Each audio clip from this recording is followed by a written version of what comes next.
Hi everyone, তো আজকে আমি তোমাদের সাথে আমার বাড়ির গণেশ পুজোর মিনি ব্লগ শেয়ার করব। তো গত 4 বছর আগে আমার বাড়িতে গণেশ ঠাকুর এসেছিল, গনুদাদা এসেছিল। তো সেই মূর্তিটাই কিন্তু আমি 4 বছর ধরে পুজো করতাম।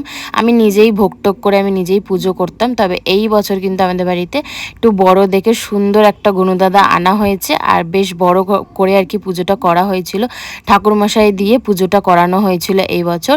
তো সারা দিন ধরে আমরা পুরো পুজোর আয়োজন করেছি। আমাদের বাড়িতে কিন্তু 26 তারিখ মানে 27 তারিখ আর 26 তারিখ দুদিন গণেশ পুজো ছিল। আমাদের বাড়িতে আগের দিন 26 তারিখ পুজো হয়েছিল, যেহেতু চতুর্থী বিকেলবেলা পড়েছিল। তো সারাদিন ধরে সমস্ত কিছু আয়োজন করে তারপর সন্ধ্যেবেলা চতুর্থী পড়ার পর আমাদের বাড়িতে পুজো হয়েছিল।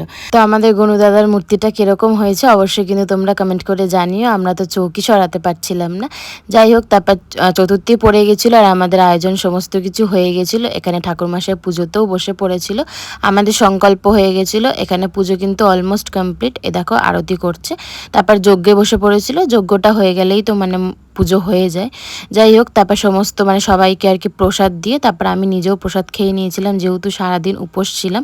আর রাতে করা হয়েছিল পোলাও আর আলুর দম। তো গণেশ পুজোর দিনটা তো আমি এইভাবেই কাটিয়েছি। তোমরা কে কিরকম ভাবে কাটিয়েছো অবশ্যই কিন্তু আমাকে কমেন্ট করে জানিও। চলো বাই।